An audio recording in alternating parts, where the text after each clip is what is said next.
Olá, amados, mais uma vez aqui estamos para transmitir uma palavra de ensino, palavra de Deus para a sua vida, ok?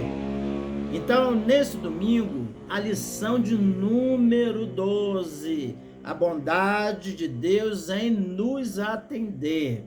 Semana passada, ministramos sobre sendo cautelosos nas opiniões. E hoje a penúltima lição desse trimestre abençoado, que vem nos falando sobre Sermão do Monte, a relevância do Sermão do Monte, os valores da palavra de Deus. Então vamos lá. Bondade, falar em bondade de Deus é coisa gloriosa, é coisa que está ligada ao seu amor, ok? Então, o texto áureo nos diz assim: se vós, pois, sendo maus, sabeis dar boas coisas aos vossos filhos, quanto mais o vosso Pai que está no céu dará bens aos que o pedirem. Mateus capítulo 7, versículo 11.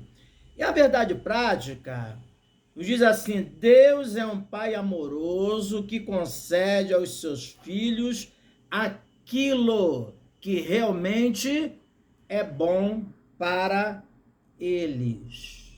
Ok?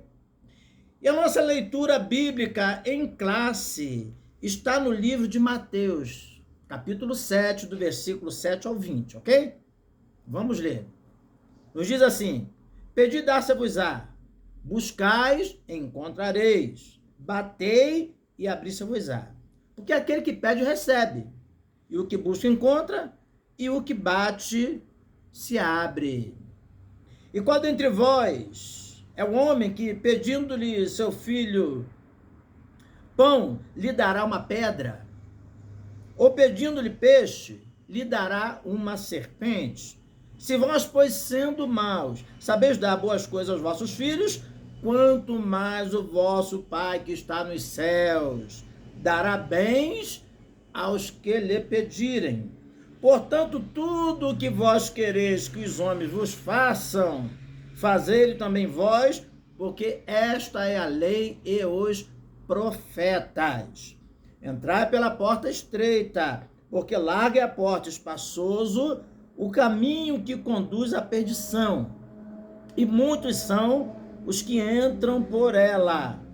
E porque estreita é a porta e apertado o caminho que leva à vida, e poucos há que a encontrem.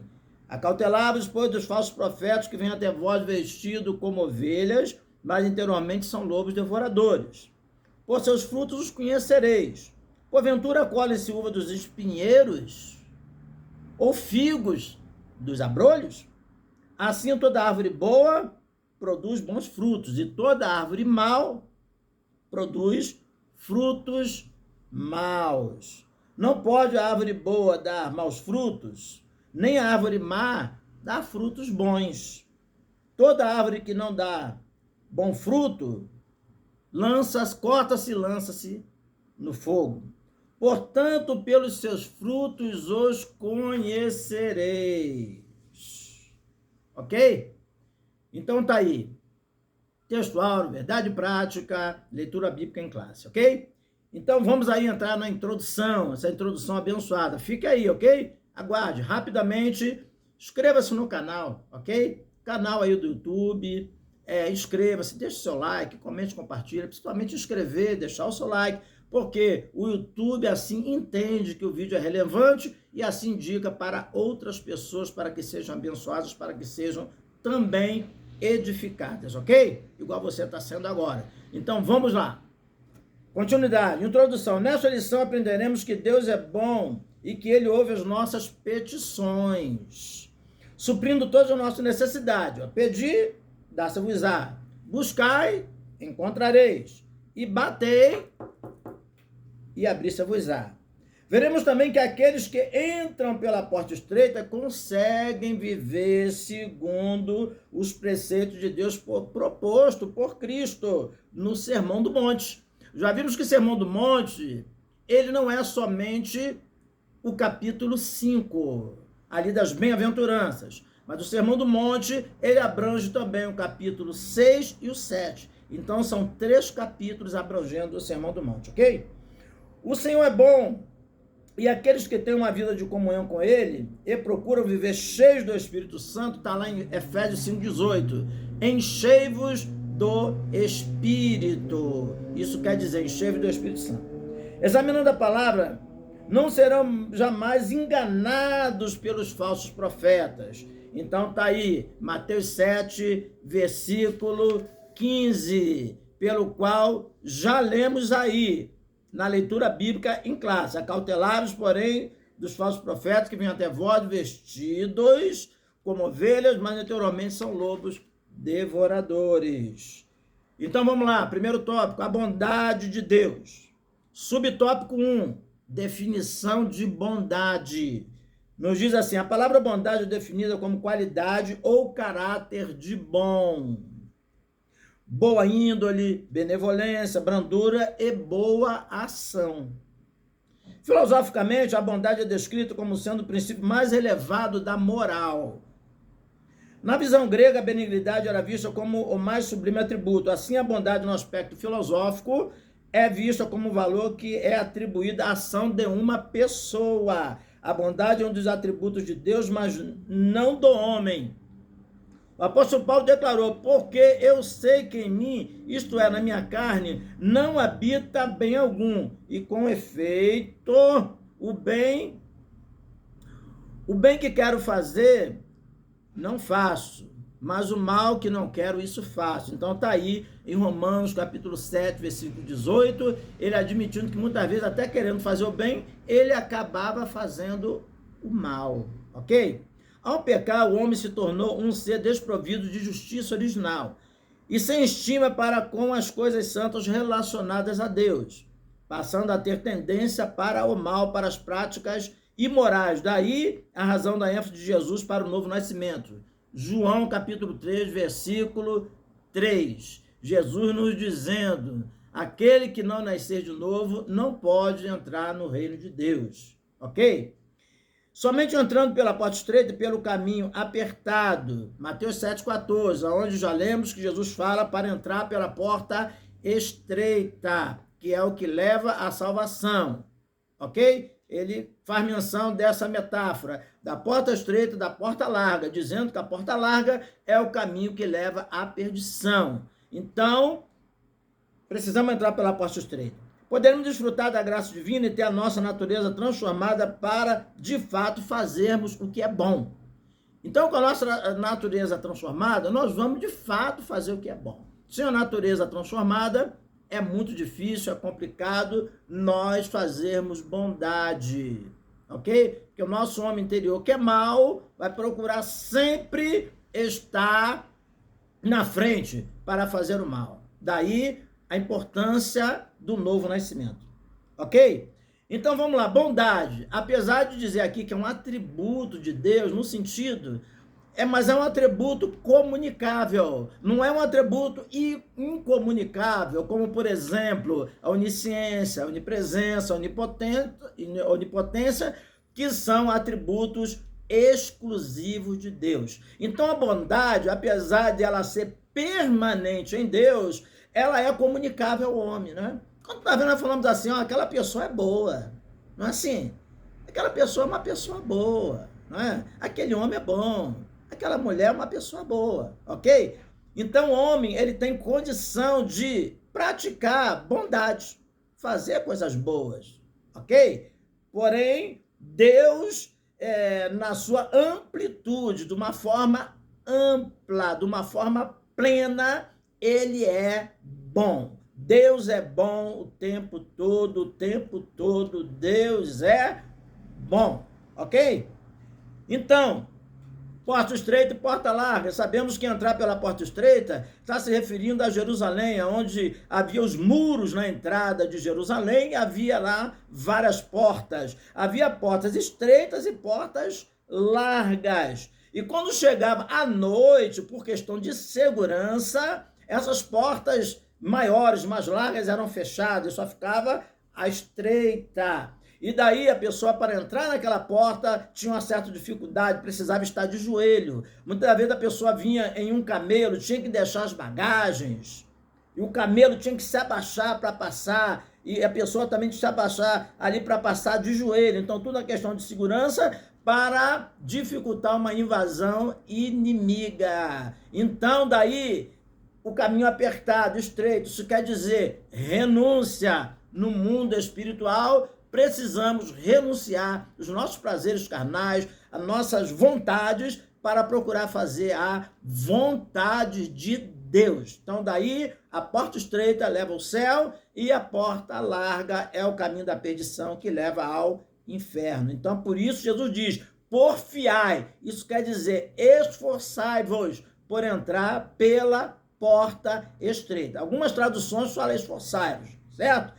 Aqui na tradução Almeida Corrigida, fala porfiar, mas algumas traduções já falam esforçar, se esforçar, ok? Então, diz de renúncia. Prosseguimos então, segundo subtópico, para o vídeo não ficar muito longo, ok?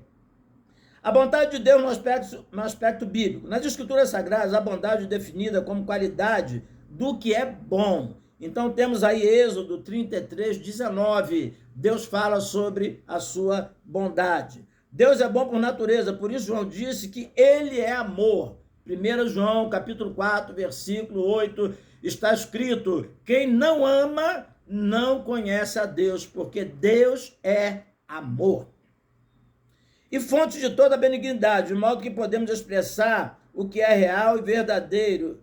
Bem é transcendente e está em Deus. Então está aí, Salmo 34, 8, nos diz, o 7 diz, o anjo do Senhor acampa ao seu redor do que o teme e livre de todo mal. E o versículo 8 está escrito, provai e vede que o Senhor é bom.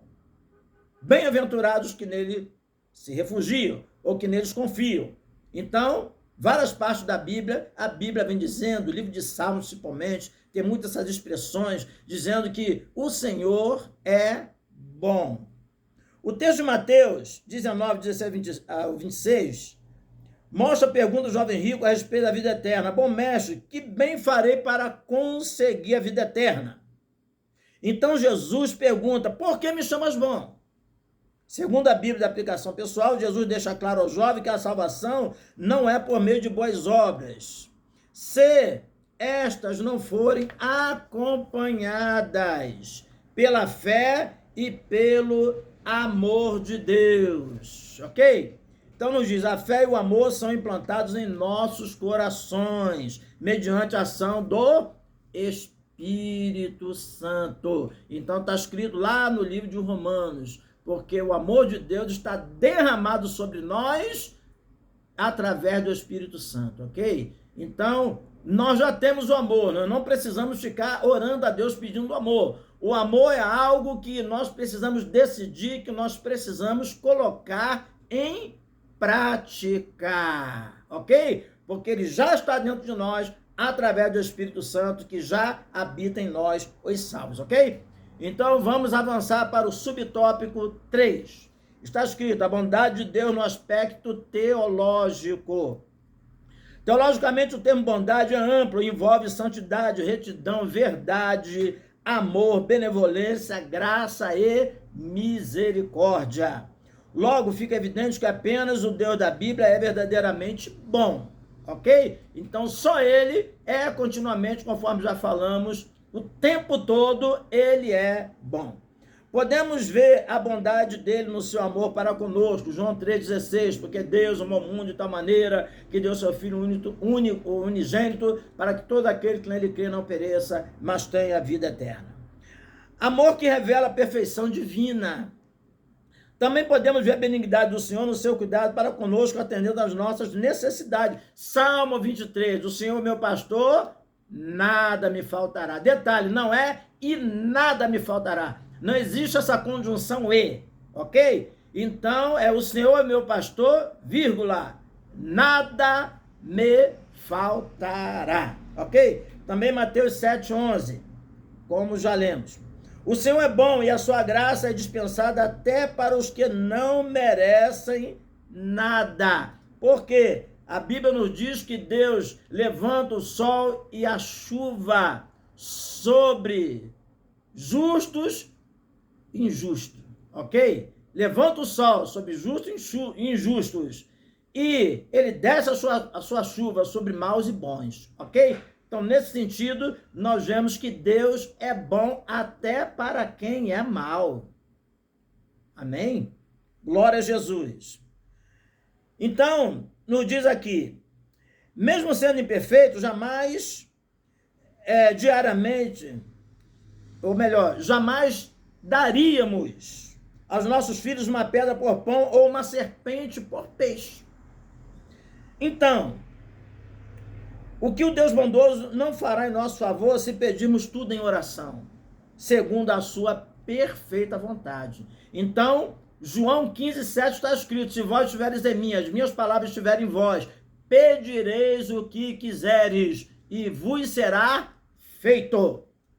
Então, é necessário que peçamos, é claro, mas também segundo a vontade de Deus, ok? Não adianta nós pedirmos uma coisa que não esteja de acordo, em harmonia com a sua palavra dentro dos planos de Deus. É necessário que haja o quê? Uma harmonia com a palavra, uma harmonia com a Bíblia. E aí Deus irá nos atender, ok? Daí a importância da comunhão, de se fazer a vontade de Deus, para que sejamos também atendidos em tempo oportuno nas nossas petições. Amém? Então vamos avançar? Vamos lá, vamos avançar para o tópico de número 2.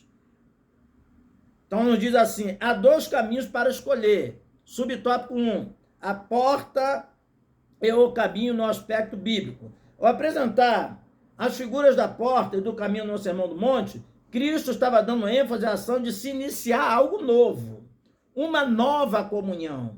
A porta fala de acesso a uma nova vida e vive experiência com Jesus. Então, João 10, versículo 9, Jesus diz, eu sou a porta. Quem entrar por mim salvar-se-á, entrará, sairá e achará pastagem. Ele prossegue, o caminho é a nova conduta adotada por aqueles que abandonaram a trilha do pecado e agora seguem o melhor e único caminho. João 14,6, eu sou o caminho, a verdade e a vida e ninguém vem ao Pai senão por mim, disse Jesus, ok? É importante atentar para os costumes da época em que Cristo fez menção à porta e ao caminho, ok? E é bem possível que, ao mencionar esses termos, ele estivesse pensando na cidade de Jerusalém, pois as cidades, em sua maioria, eram muradas e tinham algumas portas largas e outras estreitas, conforme falamos anteriormente, ok? No período noturno, as portas grandes eram fechadas, permitindo apenas que ficassem abertas as portas estreitas, conforme já falamos. Essa portinhola era chamada de fundo de agulha, e quem desejasse passar por ela teria de fazer muito sacrifício. Às vezes a passagem de um camelo com mercadoria por meio dela era impossível, sendo necessária a retirada de bagagem. Isso aqui fala de pecado. Bagagem se refere peso, pecado, tudo aquilo que impede ao nosso acesso a Deus, ok? E ainda assim a pessoa teria que passar ajoelhada por aquela porta, literalmente, ok? Foi nessa condição que Jesus afirmou que estreita é a porta e apertado o caminho que leva à vida e poucos há quem encontre. Mateus capítulo 7, versículo 14. Deixando também uma observação que quando a Bíblia fala sobre o jovem rico, quando ele diz...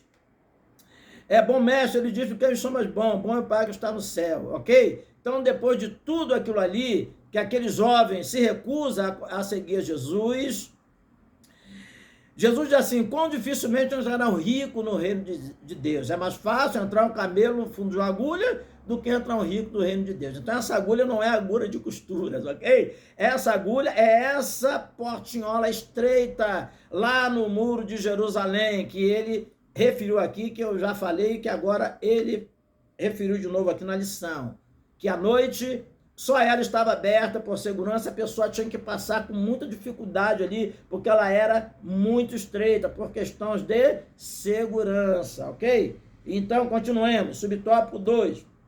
Do tópico 2. O que as duas portas e dois caminhos ilustram para nós?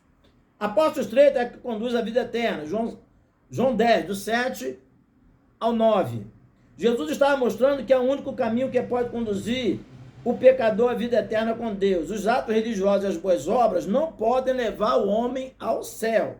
Somente a fé em Jesus Cristo pode conduzi-lo à vida eterna com Deus. Certa vez, Jesus declarou: porfiai por entrar pela porta estreita. Isso quer dizer, esforçai-vos. Porque eu vos digo que muitos procurarão entrar e não poderão. Lucas capítulo 13, versículo 24. O verbo porfiar no grego significa esforçar com zelo extremo. Então, é se esforçar, é perseverar em Deus, ok? Com dificuldade, é fazer a nossa parte, ok? Na questão da renúncia ao pecado. Então, nos diz aqui, empenhar-se em obter algo. Isso fala o desejo daqueles que querem andar no caminho estreito, que anelam ter um novo caráter e uma vida eterna com Deus. Então, para ter vida eterna com Deus, precisamos entrar por essa porta estreita que é Jesus, ok? A porta da renúncia, mas que nos faz bem, que vai nos fazer bem, que vai nos levar ao céu, ok? Vamos avançar? Subtópico 3. A escolha entre os dois caminhos. Neste mundo há dois caminhos a serem percorridos, o da vida e o da morte, como bem falou o profeta Jeremias. Jeremias 21, versículo 8. Infelizmente, a escolha de muitos é pelo caminho amplo, pois nele não há restrições. Tudo é permitido. Contudo, muitos homens e mulheres escolheram trilhar o caminho estreito, onde todas as coisas são lícitas, mas nem tudo convém, ok? 1 Coríntios capítulo 10, versículo 23. Pela porta larga é possível passar as obras da carne. Gálatas 5, 19 e 21, que nos fala ali, né? De todas as perversidades, maldade da vida, né? Então, ali é prostituição, ira, discórdia, contenda, inveja, feitiçaria,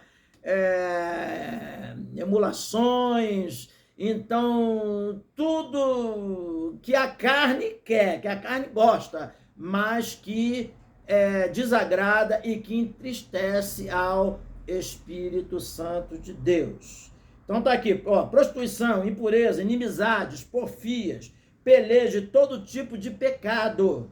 Contudo, o destino da porta larga do caminho espaçoso é a eternidade sem Deus, quer dizer, o inferno. Porém, os que escolhem o caminho apertado, um dia vão morar no céu, e serão como a luz da aurora, como luzeiros no firmamento. Provérbios, capítulo 4, verso 18, que está escrito: mas a vereda dos justos é como a luz da aurora, que vai brilhando mais e mais até ser dia perfeito.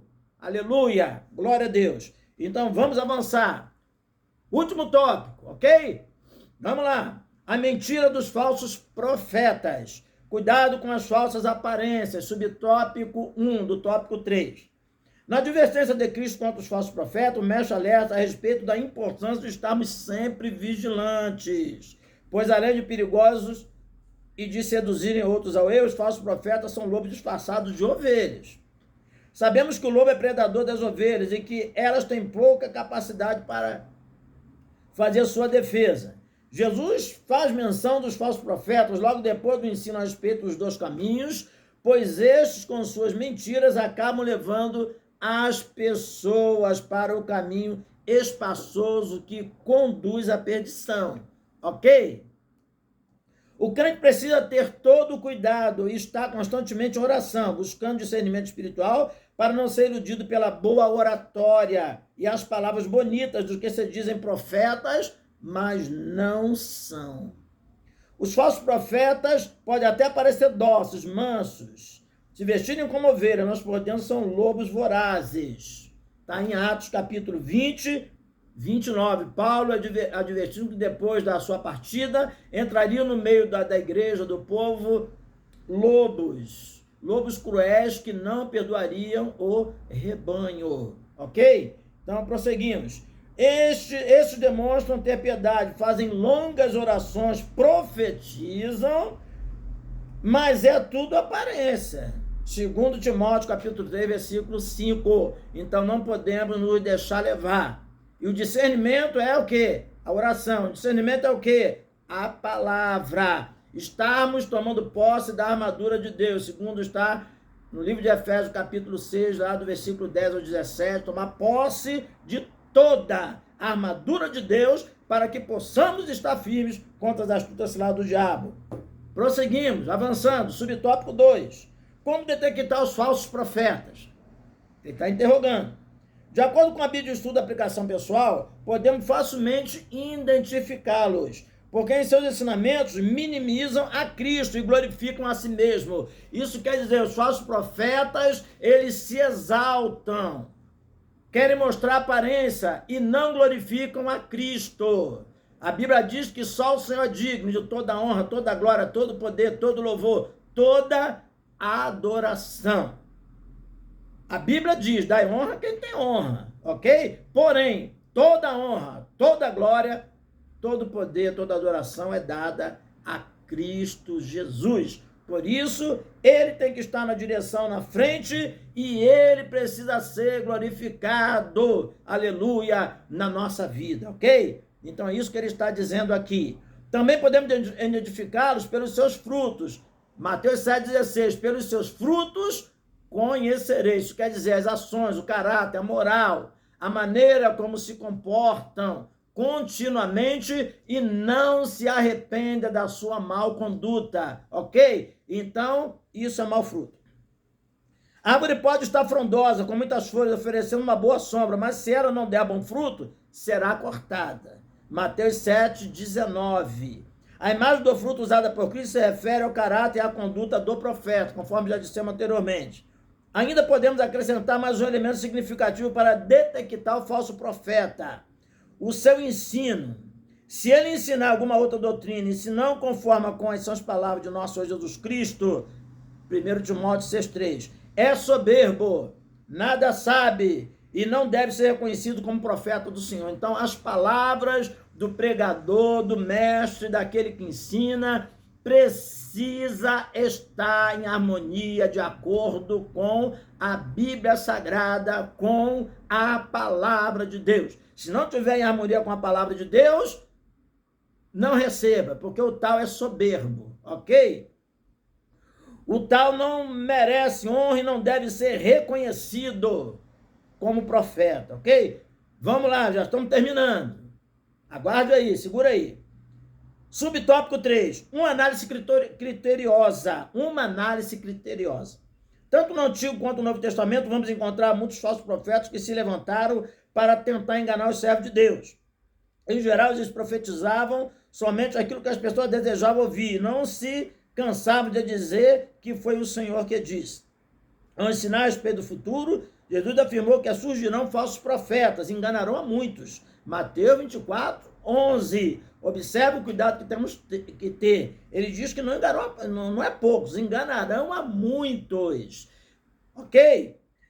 Precisamos vigiar para não ser enganados. É atentando para o conhecimento da palavra de Deus, o estudo bíblico, a oração, ok? Para que possamos estar esclarecido e não sermos confundidos, ok? O profeta lá nos diz, em Oséias, o meu povo foi destruído porque lhe faltou o conhecimento. Então, se tem uma coisa que destrói a pessoa, é a falta de conhecimento, ok? Então, vamos lá, vamos concluir, estamos encerrando. A Bíblia revela que Deus é bom e que ele partilha a sua benignidade em suas criaturas, cuidando delas, quer sejam boas, quer sejam maus. Mateus 5,45, não somente providencia as coisas materiais para nós, mas em especial a nossa salvação. A salvação é resultado da graça e do amor do Pai, João 3,16, ok? É o texto áureo da Bíblia, porque Deus amou o mundo de tal maneira que deu seu Filho único, para que todo aquele que nele crê não pareça, mas tenha vida eterna. Estejamos sempre em alerta, pois existem aqueles que querem macular, isso quer dizer manchar, e adulterar os ensinos de nosso Senhor e Salvador Jesus Cristo. Amém? Que Deus te abençoe, ok? Vou fazer uma breve oração por você e pela sua família. Amém. Glorioso, bendito, eterno, Deus Todo-Poderoso, aí teu filho, tua filha, toma nas tuas mãos, abençoa essa vida, abençoa a sua família, em nome do Senhor Jesus Cristo, amém? E fica atento, que tem mais vídeo por aí, ok? De novo, esse vídeo estará no YouTube, deixa lá, inscreva-se, deixa o seu like, ok? Para que o YouTube entenda que há relevância e muitas pessoas sejam abençoadas em nome de Jesus. Amém. Que a graça do Senhor Jesus Cristo e a comunhão do Espírito Santo, as doces e ricas consolações do Espírito Santo, o amor de Deus, esteja em sua vida e na sua família, em nome do Senhor Jesus. Até o próximo vídeo. Fique atento. Okay?